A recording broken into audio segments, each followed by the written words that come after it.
नमस्कार, स्वागत है आपका यूपी की बात में और मैं आपके साथ हूं नगमा शेख। तो बुलेटिन की शुरुआत करते हैं उत्तर प्रदेश की अहम खबरों के साथ। पुलिस स्मृति दिवस के मौके पर मुख्यमंत्री योगी आदित्यनाथ ने कानपुर के बिकरू कांड में शहीद हुए सीओ समेत 8 पुलिस कर्मियों के परिवार को सम्मानित किया। इस मौके पर अपने संबोधन में सीएम योगी ने कहा कि अपराधियों में कानून का भय पैदा करना सरकार की प्राथमिकता है। राजधानी लखनऊ स्थित पुलिस लाइन में पुलिस स्मृति दिवस के मौके पर मुख्यमंत्री योगी आदित्यनाथ ने कानपुर के चर्चित बिकरू कांड में शहीद हुए सीओ देवेंद्र मिश्र सहित 8 पुलिसकर्मी के परिजनों को सम्मानित किया। इसके अलावा मुख्यमंत्री ने अमेठी के शहीद आरक्षी जितेंद्र कुमार के परिवार को भी सम्मान दिया। इस मौके पर मुख्यमंत्री योगी आदित्यनाथ ने कहा कि कानपुर के बिकरू कांड में शहीद पुलिसकर्मियों के परिजनों को 50 लाख की जगह 1 करोड़ रुपए की मदद दी जाएगी। सीएम योगी ने कहा कि अपराधियों में कानून का भय पैदा करना सरकार की प्राथमिकता है। अपराधियों के प्रति सरकार की जीरो टॉलरेंस की नीति है। प्रदेश में 20 मार्च 2017 से अब तक पुलिस मुठभेड़ में 125 कुख्यात अपराधी मारे गए हैं और 900 से अधिक घायल हुए हैं। दुर्दांत अपराधी मारे गए और फिर जेल भी भेजे गए हैं। मैं प्रदेश के शहीद पुलिसजन के परिवार के सदस्यों को आश्वस्त करना चाहूंगा कि प्रदेश सरकार उनके कल्याण तथा सुख सुविधाओं के लिए पूर्ण संवेदनशीलता के साथ सभी जरूरी कदम उठाने के लिए हमेशा तत्पर रही है और आगे भी रहेगी। वर्तमान में प्रदेश में कोई ऐसा संगठित अपराधी नहीं जो जेल के बाहर स्वच्छंद विचरण कर रहा हो। ऐसे अपराधी या तो जेल भेज दिए गए हैं अथवा गिरफ्तारी के दौरान आत्मरक्षार्थ पुलिस कार्रवाई में मारे गए हैं। मुख्यमंत्री योगी आदित्यनाथ ने कहा कि महिलाओं की सुरक्षा के लिए नवरात्र के पहले दिन से सड़कों पर महिला पुलिस भी सक्रिय है। एंटी रोमियो स्क्वाड सोहदों को सबक सिखा रहा है। महिलाओं की सुरक्षा के लिए सभी जगह विशेष अभियान चलाया जा रहा है। महिलाओं एवं बालिकाओं की सुरक्षा, सम्मान और स्वावलंबन के उद्देश्य से प्रदेश में मिशन शक्ति अभियान संचालित किया जा रहा है। शारदीय नवरात्रि के प्रथम दिन से प्रारंभ मिशन शक्ति अभियान प्रदेश में आगामी चैत्र नवरात्रि तक चलेगा। प्रदेश के समस्त मान्य न्यायालयों में पास्को अधिनियम एवं महिला तथा बाल अपराधों से संबंधित प्रकरणों में शीघ्रतम एवं कठोर कार्रवाई के साथ ही अभियोगों का विचारण कराने के लिए समस्त जिलाधिकारी एवं वरिष्ठ पुलिस अधीक्षक या पुलिस अधीक्षक अपने जनपद के जिला एवं सत्र न्यायाधीश के साथ मॉनिटरिंग सेल की बैठक आयोजित कराकर कार्ययोजना को क्रियान्वयन करेंगे। इस संबंध में निर्देश जारी किए गए हैं। अपने कर्तव्यों का निर्वहन करने में सर्वोच्च बलिदान देने वाले पुलिसकर्मियों की याद में हर साल 21 अक्टूबर को देश भर में पुलिस स्मृति दिवस मनाया जाता है। 1 सितंबर 2019 से 31 अक्टूबर 2020 तक कुल 264 पुलिस जवान अपनी ड्यूटी के दौरान शहीद हुए हैं। इनमें पुलिस के कुल 9 जवान शामिल हैं। यूपी सरकार प्रधानमंत्री जन आरोग्य योजना का दायरा बढ़ाने के लिए गंभीरता से विचार कर रही है। सूत्रों के अनुसार नेशनल फूड सिक्योरिटी एक्ट के आधार पर योगी सरकार आयुष्मान भारत को और व्यापक बनाने की दिशा में काम कर रही है। योगी सरकार प्रधानमंत्री जन आरोग्य योजना का दायरा बढ़ाने के लिए राष्ट्रीय खाद्य सुरक्षा कानून के आधार पर लाभार्थियों के चयन पर गंभीरता से विचार कर रही है। इससे प्रदेश की आधी से अधिक आबादी को आयुष्मान भारत योजना के तहत स्वास्थ्य बीमा कवर मिल जाएगा। राज्य सरकार के मुताबिक नेशनल फूड सिक्योरिटी एक्ट को आयुष्मान भारत योजना के चयन का आधार बनाए जाने से अंत्योदय योजना और पात्र गृहस्थी योजना जैसे लाभार्थी भी आयुष्मान भारत योजना के अंतर्गत शामिल हो जाएंगे। इससे प्रदेश में आयुष्मान भारत योजना के तहत पात्र लाभार्थी परिवारों की संख्या बढ़कर 3 करोड़ 58 लाख पहुंच जाएगी और योजना से लगभग 14 करोड़ लोग लाभ उठा सकेंगे। आयुष्मान भारत योजना के तहत लाभार्थियों का चयन सामाजिक, आर्थिक और जातीय जनगणना 2011 के आधार पर किया जा रहा है। चयन के इस आधार पर प्रदेश के 1 करोड़ 18 लाख परिवार आयुष्मान भारत योजना के पात्र हैं। इसके साथ ही मुख्यमंत्री योगी आदित्यनाथ ने प्रधानमंत्री जन आरोग्य योजना के तहत गोल्डन कार्ड बनवाने की प्रक्रिया में तेजी लाने के निर्देश दिए हैं। मुख्यमंत्री ने साफ निर्देश देते हुए कहा है कि आयुष्मान भारत योजना के हर पात्र परिवार को गोल्डन कार्ड उपलब्ध होना चाहिए। उन्होंने जिला अधिकारियों को योजना की नियमित समीक्षा और निगरानी का निर्देश भी दिया है। साथ ही कहा है कि योजना के लिए सूचीबद्ध अस्पतालों के भुगतान में विलंब न हो। यूपी से राज्यसभा की 10 सीटों पर होने वाले चुनाव के लिए समाजवादी पार्टी के प्रत्याशी और राष्ट्रीय महासचिव प्रोफेसर राम गोपाल यादव ने नामांकन पत्र दाखिल किया। नामांकन के दौरान समाजवादी पार्टी के राष्ट्रीय अध्यक्ष और पूर्व मुख्यमंत्री अखिलेश यादव सहित तमाम नेता मौजूद थे। राज्यसभा की जिन 10 सीटों पर चुनाव होने जा रहा है उनमें 4 सीटें समाजवादी पार्टी के पास हैं, लेकिन अब विधायकों की संख्या के अनुसार उसे केवल 1 सीट से ही संतोष करना होगा, यानी सिर्फ राम गोपाल यादव ही राज्यसभा जा सकेंगे। नामांकन पत्र भरने के बाद राम गोपाल यादव ने राज्यसभा के लिए 5वीं बार उम्मीदवार बनाने के लिए पार्टी को धन्यवाद दिया। 3 नवंबर को 7 सीटों पर होने वाले विधानसभा उपचुनाव के लिए समाजवादी पार्टी ने अपने स्टार प्रचारकों की लिस्ट जारी कर दी है। इस सूची में सपा संरक्षक मुलायम सिंह यादव और जेल में बंद आजम खान का नाम भी शामिल है। समाजवादी पार्टी ने 7 विधानसभा सीटों पर 3 नवंबर को होने वाले उपचुनाव के लिए स्टार प्रचारकों के नाम तय कर दिए हैं। सपा मुखिया अखिलेश यादव, पार्टी संरक्षक मुलायम सिंह यादव स्टार प्रचारक की लिस्ट में हैं। इतना ही नहीं, सीतापुर जेल में बंद रामपुर के सांसद आजम खान का नाम भी पार्टी के स्टार प्रचारकों की सूची में शामिल है। सूत्रों के अनुसार आजम खान का नाम स्टार प्रचारकों में शामिल करके सपा अपने वोटर्स को संदेश देना चाहती है कि पार्टी हर हाल में आजम खान के साथ खड़ी है। सपा के स्टार कैंपेनर की लिस्ट में राष्ट्रीय महासचिव रामगोपाल यादव और राष्ट्रीय उपाध्यक्ष किरणमय नंदा का भी नाम शामिल है। इसके अलावा विधानसभा में नेता प्रतिपक्ष राम गोविंद चौधरी और प्रदेश अध्यक्ष नरेश उत्तम पटेल भी स्टार प्रचारक में होंगे। उपचुनाव के नतीजे 10 नवंबर को घोषित किए जाएंगे। जिन 7 सीटों पर उपचुनाव होगा उनमें से 6 पर बीजेपी का, जबकि 1 पर सपा का कब्जा है। बिहार विधानसभा चुनाव प्रचार के लिए मुख्यमंत्री योगी आदित्यनाथ जमुई पहुंचे। उन्होंने जमुई विधानसभा क्षेत्र में चुनावी रैली की। यहां से अंतर्राष्ट्रीय शूटर शशि सिंह बीजेपी प्रत्याशी हैं। इस रैली के जरिए जहां सीएम योगी आदित्यनाथ ने केंद्र और बिहार सरकार की उपलब्धियों का बखान किया, तो वहीं कांग्रेस और आरजेडी की अगुवाई वाले महागठबंधन पर जमकर निशाना साधा। इसके पहले मंगलवार को मुख्यमंत्री योगी ने कैमूर, अरवल और रोहतास में रैलियां की थी। मुख्यमंत्री योगी आदित्यनाथ की छवि एक फायर ब्रांड नेता के तौर पर है। यही वजह है कि यूपी के अलावा दूसरे राज्य में भी पार्टी उन्हें स्टार प्रचारक के तौर पर शामिल करती है। इसी कड़ी में सीएम योगी बिहार विधानसभा चुनाव के लिए जमकर प्रचार कर रहे हैं। कैमूर, अरवल और रोहतास के बाद मुख्यमंत्री जम्मू में चुनावी प्रचार करने पहुंचे। सीएम योगी ने कहा कि जो भी भारत के हितैषी हैं वो पीएम मोदी के साथ खड़े हैं, जबकि कांग्रेस के नेता पाकिस्तान की तारीफ करते हैं। कुछ लोगों को कश्मीर से धारा 370 हटाने पर बहुत पीड़ा हुई। यही वजह कि वो बार बार इसका विरोध करते हैं। कश्मीर में धारा 370 हटी तो पीड़ा किसको हुई? या तो राहुल गांधी को या ओवैसी को। कश्मीर में धारा 370 हटनी चाहिए थी कि नहीं हटनी चाहिए थी? ये देश के हित में उठाया गया कदम था ना। लेकिन आखिर राहुल गांधी और ओवैसी इसका विरोध क्यों कर रहे हैं? आप इनकी मंशा को जान सकते हैं। जमुई की रैली में सीएम योगी ने कोरोना उससे प्रभावित गरीबों का भी जिक्र किया। कहा, जब पूरी दुनिया में तबाही मची थी तब केंद्र बिहार सरकार ने डटकर कोरोना महामारी का मुकाबला किया। कोरोना काल में गरीबों के लिए कई योजनाएं चलाई गईं। गरीब कल्याण रोजगार योजना के तहत लोगों को लाभ पहुंचाया गया। गरीबों को दुनिया की सबसे बड़ी स्वास्थ्य योजना आयुष्मान भारत से जोड़ा गया, तो किसानों को प्रधानमंत्री किसान सम्मान योजना का लाभ मिला।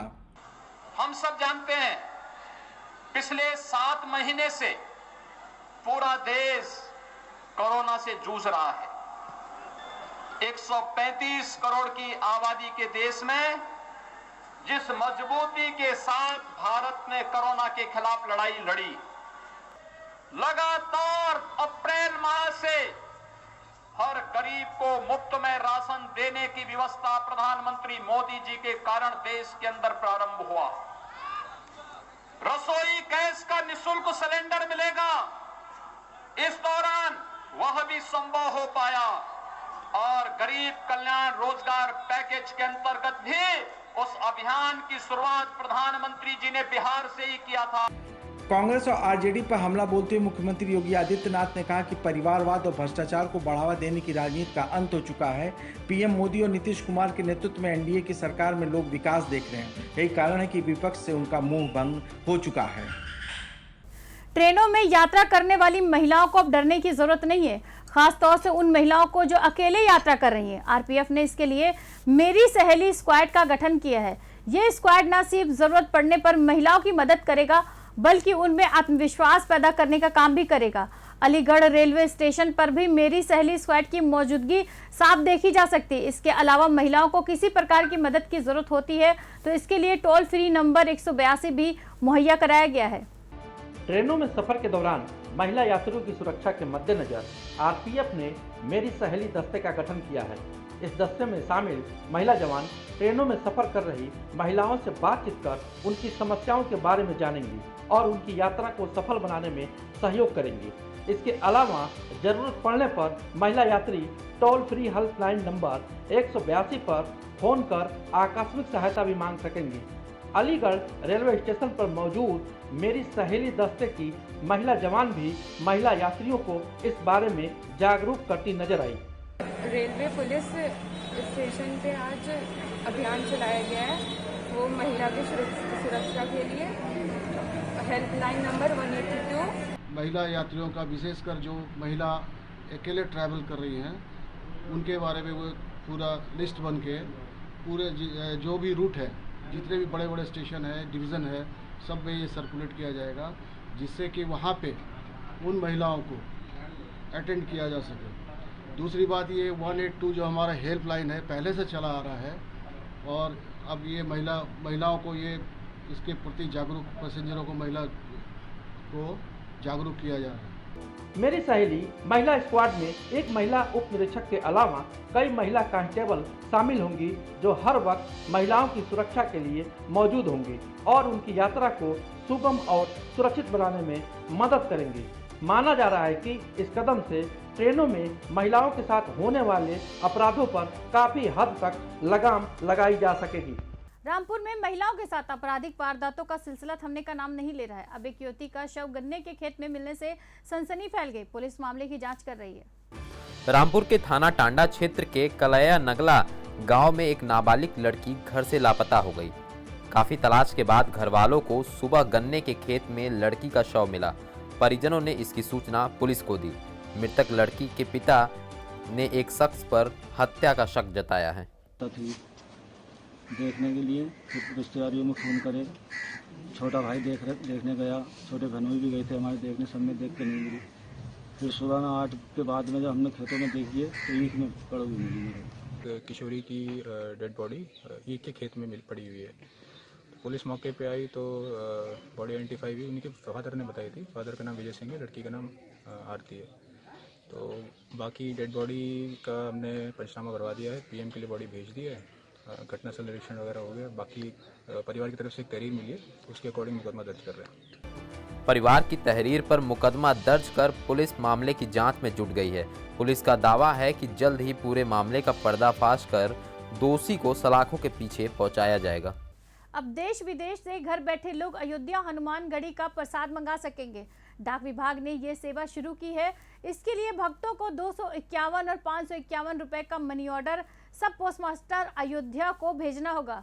251 रुपए के मनी ऑर्डर पर संकट मोचक के प्रसाद के तौर पर लड्डू तस्वीर महावीरी किताब दी जाएगी, जबकि 551 रुपए का मनी ऑर्डर पर लड्डू तस्वीर महावीरी किताब, तुलसी माला और हनुमान यंत्र दिया जाएगा। संकट मोचक के प्रसाद सेवा की शुरुआत परिक्षेत्र के post master general Vivek Kumar दक्ष ने की। इस अवसर पर हनुमानगढ़ी का विशेष आवरण और विरूपण जारी किया गया। कार्यक्रम के विशिष्ट अतिथि मुख्य न्यायिक मजिस्ट्रेट डॉक्टर सुनील कुमार सिंह रहे। उन्होंने कहा कि इस कदम से युवा पीढ़ी को अपनी सभ्यता, संस्कृति और विरासत से जुड़ने का मौका मिलेगा। हनुमान जी का सम्मान होता है तो हमें लगता है जैसे कि हिंदू धर्म का सम्मान हुआ। तो मुझे आज जब ये इसका विमोचन हुआ तो मुझे ऐसा लगा कि जैसे पूरे हिंदू धर्म का सम्मान हो रहा है। बहुत खुशी हुई और आगे भी ऐसे कार्यक्रम होने चाहिए। बहराइच कोतवाली नानपारा क्षेत्र में पेड़ की डाल काटने को लेकर हुए विवाद में वृद्ध की पीट कर हत्या कर दिए जाने का मामला सामने आया है। पुलिस ने घटना के संबंध में प्राथमिकी दर्ज कर शव को पोस्टमार्टम के लिए भेज दिया है। कोतवाली नानपारा क्षेत्र के ग्राम भौनियापुर रामगढ़ी में पेड़ काटने के विवाद में एक वृद्ध को पीट कर मर्डासन कर दिया गया। जब उसे गंभीर अवस्था में उपचार के लिए अस्पताल में भर्ती कराया गया तो वहां से उसे रेफर किया गया, जहां डॉक्टरों ने उसे मृत घोषित कर दिया गया। तो वहीं मृतक की बहू सबीना ने बताया कि उनकी जगह पर कटहल का पेड़ लगा था, जिसे गांव के कुछ लोग जबरन काटने का प्रयास किए। उसके बाद ससुर ने मना किया तो उसे लोगों ने लाठी डंडों से पीट कर मर्डासन कर दिया। पेड़ लगा है अपने जगह में लगाए हैं, हमारे ससुर से काट डालो, कहीं न काट अपने भूत जबरदस्ती काटे लागे। हमारे ससुर बोले बस ले लाठी मारे लागे, हम लोग बोला हम लोगन तो हमारे ससुर इंतकाल हो गया, वही तीर बजे मारे। वहीं पूरे मामले में क्षेत्राधिकारी नानपारा ने बताया कि कटहल के पेड़ को काटने को लेकर दो पक्षों में विवाद हुआ, जिसमें एक पक्ष के ताहिर को बेहोशी के हालत में उपचार के लिए नानपारा CSC में भर्ती कराया गया, जहां वृद्ध की हालत गंभीर होने से उसे जिला अस्पताल बहराइच रेफर कर दिया गया, जहां उसकी मौत हो गई।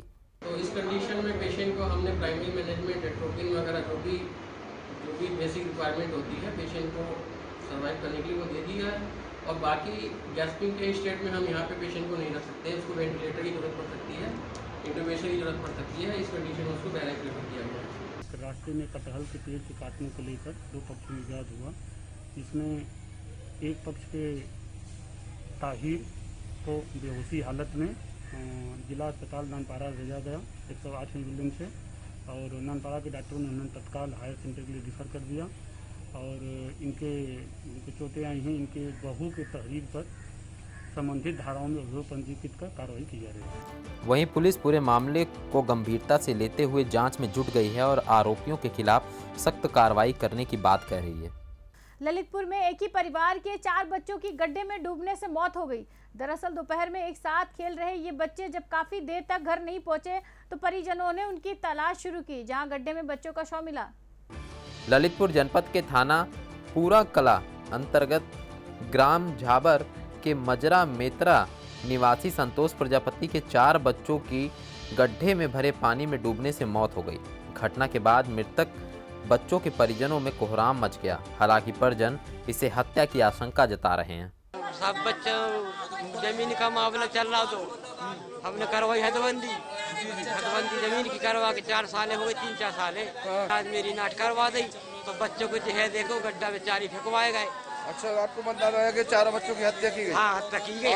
वहीं ललितपुर के SP ने बताया कि गड्ढे से 4 बच्चों का शव बरामद हुआ है और हम पूरी तरह से जांच कर रहे हैं। ग्राम मातेरा थाना पूरा कला अंतर्गत एक सूचना पुलिस को प्राप्त हुई, जिसमें ये पता लगा कि 4 बच्चे जो गांव के बाहर तालाब है उसमें नहा रहे थे, वो डूब गए। पुलिस तत्काल मौके पर पहुंची और बच्चों को निकाल के हॉस्पिटल ले जाया गया। दुखद घटना है, 4 बच्चों की डेथ हो गई। वैधानिक कार्रवाई हम उसमें सुनिश्चित कर रहे हैं। एक ही परिवार के 4 बच्चों की अचानक गड्ढे में डूबने से मौत होने के बाद पूरे इलाके में सनसनी फैल गई है। जहां परिवार वालों ने इसे हत्या की आशंका जताई है तो वहीं पुलिस इसे हादसा बता रही है। बलिया गोली कांड के आरोपी धर्मेंद्र सिंह के समर्थन में कुछ पूर्व सैनिक उतर आए हैं। इनका कहना है कि किसी और ने गोली चलाकर जयप्रकाश पाल की हत्या की और पूर्व सैनिक धीरेन्द्र सिंह को मामले में फंसाने की साजिश की गई है।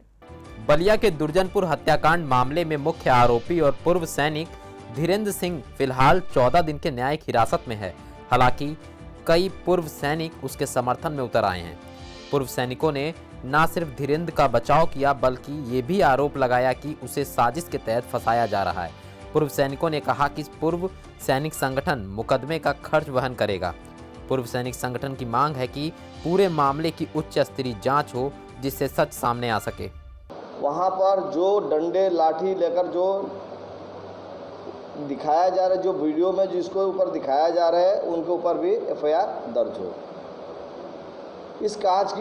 इस कांड की उच्च स्तरीय जांच की जाए, SIT की जांच की जाए और मुकदमे में जो भी खर्च आएगा उसे संगठन उठाएगा। धीरेन्द्र सिंह 18 साल देश की सेवा करके आया है, जिसको पेशेवर मुलजिम की तरह व्यवहार किया गया, पेशेवर मुलजिम बताया जा रहा है, वो पेशेवर मुलजिम नहीं था। हम मांग कर रहे हैं, हम इसीलिए ये प्रेस कॉन्फ्रेंस किए हैं कि अगर धीरेन्द्र सिंह धीरेन्द्र सिंह ने गलती किया है तो धीरेन्द्र सिंह को सजा मिलनी चाहिए। अगर धीरेन्द्र सिंह ने नहीं गलती किया है तो जो दोषी है उनको भी सजा मिलनी चाहिए। बलिया में कोटे के आवंटन को लेकर खुली बैठक बुलाई गई थी। आरोप है कि धीरेन्द्र ने वहां एसडीएम और सीओ के साथ ही तमाम पुलिसकर्मियों की मौजूदगी में फायरिंग की, जिससे एक व्यक्ति की जान चली गई। नवरात्रि के 5वें दिन मां दुर्गा के पंचम स्वरूप माता स्कंद माता की पूजा की जाती है। स्कंद माता को वात्सल्य की मूर्ति माना जाता है। मान्यता है कि इनकी पूजा करने से संतान योग की प्राप्ति होती है। हिंदू मान्यताओं में स्कंद माता सूर्य मंडल की अधिष्ठात्री देवी है।